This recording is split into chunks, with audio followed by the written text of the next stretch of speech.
হলুদ এবং লবণ দিয়ে আম সুন্দর করে এখানে কাটে রাখছি। এখন আমরা রান্না কাজ করব।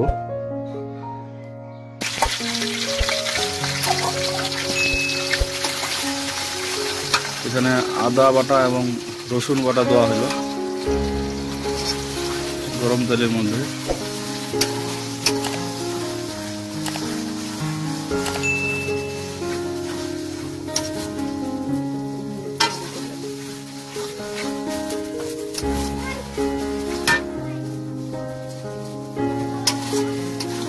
ভিডিওটি শুরু করার পূর্বে আপনাদের কাছে অনুরোধ থাকবে, আপনারা প্লিজ আমার চ্যানেলটি সাবস্ক্রাইব করে পাশে থাকবেন।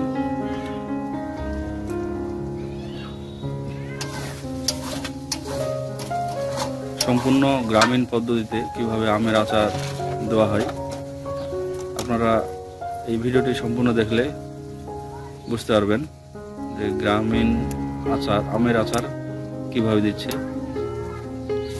আশা করি আপনারা সম্পূর্ণ ভিডিওটি দেখলে আপনাদের ভালো লাগবে।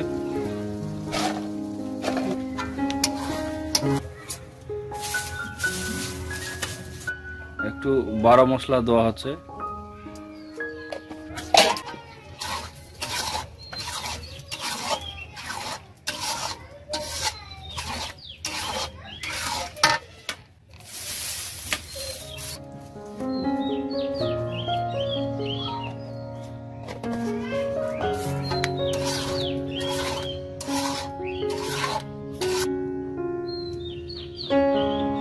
এখানে মশলা বাটা এবং চিনি মিশিয়ে দিয়ে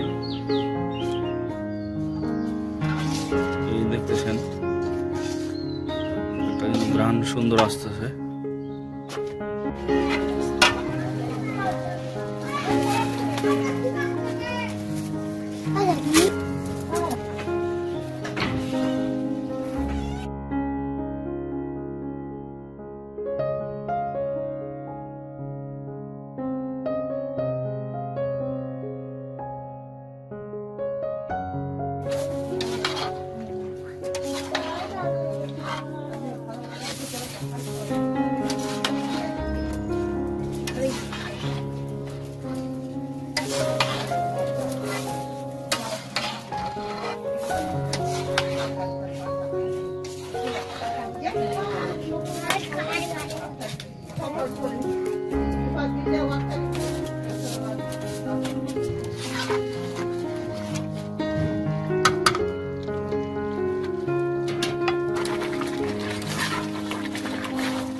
লাল হয়ে আসতেছে আচারটা, আস্তে আস্তে নাড়বেন এবং হালকা একটু জাল দিবেন, আচারটা হয়ে আসবে।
যে দেখেন আচার, আপনার আমের আচার এখন লাল হয়ে আসছে।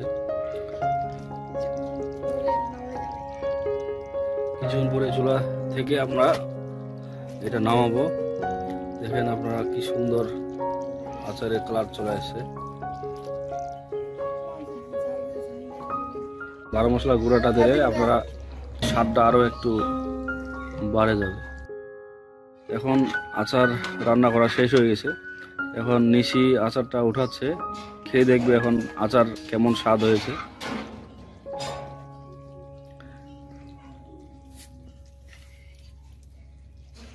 এটা একটু গরম আছে, এখন একটু ঠান্ডা হলে তারপরে আপনাদেরকে খেয়ে নিশি দেখাবে যে রান্নাটা কেমন হয়েছে। রান্না শেষ হয়ে গেছে, শেষ হয়ে এখন রান্না চাখে দেখতেছে নিশি, আমার মেয়ে যারা, রান্না কেমন স্বাদ হয়েছে। নিশি, রান্নার স্বাদ কেমন হয়েছে? অনেক মজা। আম্মু কেমন হয়েছে রে রান্না?